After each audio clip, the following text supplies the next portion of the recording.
Hi అండి, అందరూ ఎలా ఉన్నారు? బాగున్నారా? మేమైతే చాలా బాగున్నాము. ఈరోజైతే నేను టమాటా రైస్ చేయబోతున్నానండి. చాలా సింపుల్గా క్విక్గా అయిపోయే రెసిపీ అండి. దీనికి కావాల్సింది స్టవ్ వెలిగించుకొని ఒక కళాయి పెట్టుకొని దానిలోని ఒక స్పూన్ వరకు నెయ్యి వేడి చేసుకొని వేడైన తర్వాత కొంచెం జీడిపప్పు వేసుకొని దాన్ని వేయించుకొని గోల్డెన్ బ్రౌన్ వచ్చినంత వరకు వేయించుకోవాలండి. వేయించుకున్న తర్వాత చూడండి ఎలా వేయిస్తున్నానో, అది కొంచెం గోల్డెన్ బ్రౌన్ రావాలి. వచ్చిన తర్వాత మనం వేడి చేసుకొని ఒక ప్లేట్లోకి తీసుకొని పక్కన పెట్టుకోవాలి. మీరు కూడా చేసుకోండి, చాలా బాగుంటుంది. తర్వాత అదే కళాయిలో కొంచెం ఆయిల్ వేసుకొని రెండు స్పూన్ల వరకు ఆయిల్ వేసుకోండి. వేసుకొని వేడైన తర్వాత హోల్ గరం మసాలా ఉంటుంది కదా, దాన్ని నేను వేసుకుంటున్నాను. అంటే 2 యాలకులు 2 లవంగాలు, దాల్చిన చెక్క, బిర్యానీ ఆకు 2, అనాస పువ్వు ఇవన్నీ వేసుకొని నేను దీనిలో అయితే ఫ్రై చేసుకుంటున్నాను. ఇది కొంచెం ఫ్రై అయిన తర్వాత దానిలోకి చూడండి అలాగ ఫ్రై అవుతుంది కదా. ఇలా ఫ్రై అయిన తర్వాత దాంట్లోకి కట్ చేసుకొని ఉంచుకున్న మనం కొంచెం ఆనియన్స్ వేసి ఫ్రై చేస్తున్నాను. చూడండి ఇలా స్లైసెస్గా కట్ చేసుకుంటే బాగుంటుంది టమాటా రైస్కి. ఇది 2 మినిట్స్ ఫ్రై అయిన తర్వాత చూడండి కొంచెం గోల్డెన్ బ్రౌన్ రావాలి. పచ్చివాసన పోయేంత వరకు కొంచెం మనం ఇది వేగనివ్వాలండి ఆనియన్స్ని. అయిన తర్వాత కొంచెం పచ్చిమిర్చి కట్ చేసి పెట్టుకున్నాం కదా, పచ్చిమిర్చి వేసుకొని చేసుకోవాలి. తర్వాత కొంచెం మూత పెట్టుకుంటే అది కొంచెం ఇంకుతుంది కదా మనం ఆయిల్లోని. తర్వాత చూడండి ఈ ఇంగ్రీడియంట్ వచ్చింది. దీని తర్వాత దీంట్లోకి 1 స్పూను అల్లం వెల్లుల్లి పేస్ట్ వేసుకుంటున్నాను. చూడండి తర్వాత ఒక 1/2 స్పూను బిర్యానీ మసాలా పౌడర్ వేసుకుంటున్నానండి. నేను తయారు చేసుకొని ఇంట్లో పెట్టుకున్నాను, అది వేసుకుంటున్నాను. తర్వాత 1 స్పూన్ వరకు ధనియా పౌడరు, 1 స్పూన్ వరకు జీరా పౌడర్ వేసుకొని బాగా కలుపుకోవాలండి. ఇది కొంచెం వేగిన తర్వాత మనం అటు ఇటు కొంచెం వేగనివ్వాలి. వేగిన తర్వాత మూత పెట్టుకోవాలండి.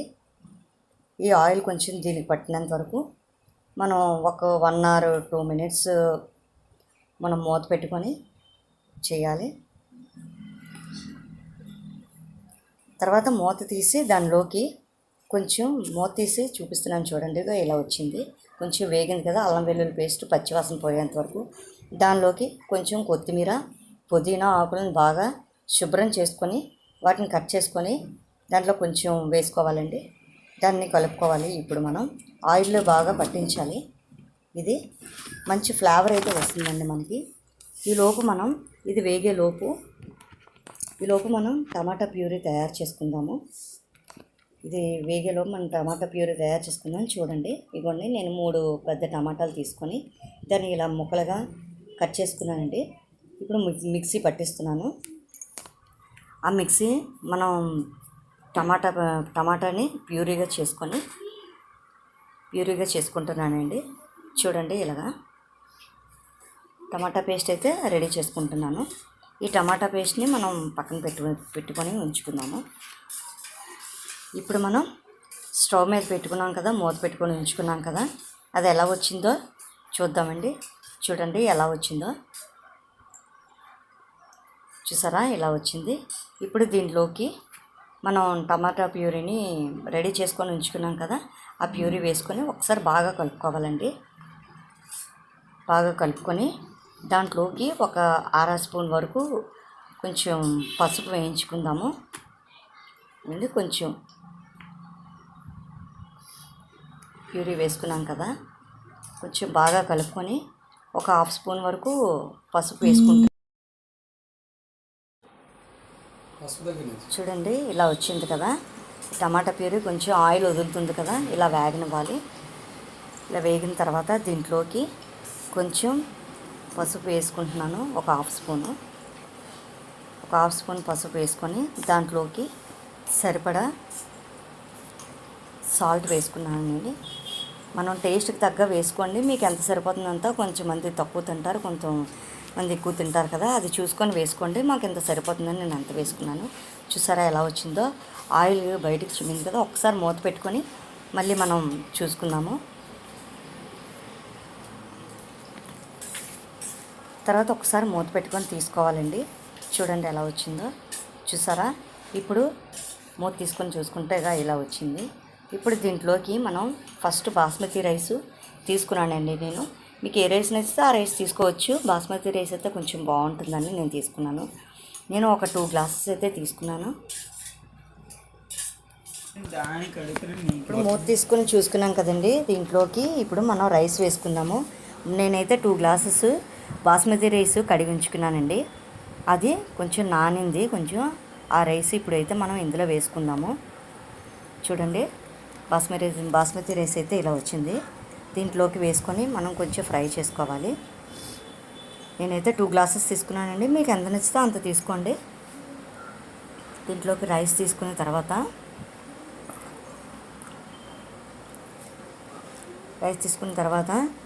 కొంచెం కొత్తిమీర పుదీనా నేను కొంచెం సైడ్ ఉంచుకున్నానండి.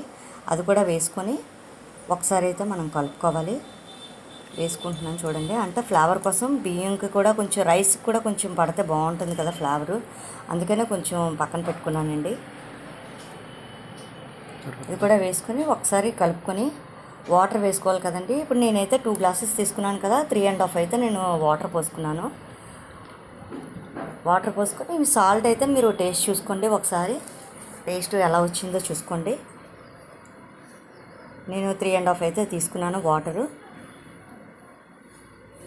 అలా అయితే మనకి పొడి పొడిలాడుతూ వస్తుంది రైసు, బాగుంటుందని తీసుకున్నాను. కొంచెం హై ఫ్లేమ్లో పెట్టుకొని ఒక 5 మినిట్స్ వరకు హై ఫ్లేమ్లో పెట్టుకొని కుక్ చేసుకోవాలండి. తర్వాత మనం జీడిపప్పు వేయించుకొని ఉంచుకున్నాం కదా, అది కూడా వేసుకొని ఒకసారి కలుపుకోవాలండి.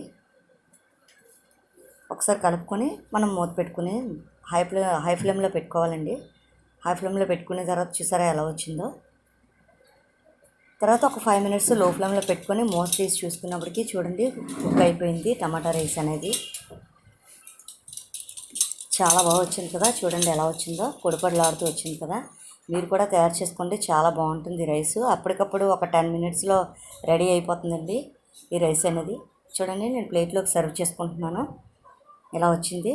దీంతో మనం బంగాళదుంప గ్రేవీ అయినా తీసుకోవచ్చు, రైతాతో తీసుకోవచ్చండి. చాలా బాగుంటుంది. అప్పటికప్పుడు త్వరగా అయిపోయే రెసిపీ అండి. లంచ్ బాక్సెస్కి తొందరగా అయిపోతుందండి. చూడండి ఎంత బాగా వచ్చిందో. ఫ్లేవర్ అయితే మంచిగా వచ్చింది. చూడండి ఎలా వచ్చింది. నా వీడియోస్ కనుక మీకు నచ్చినట్లయితే లైక్ చేయండి, షేర్ చేయండి, సబ్స్క్రైబ్ చేసుకోండి. ఇలాంటి రెసిపీస్తో మీ ముందుకు వస్తుంటాను. Bye friends, bye bye.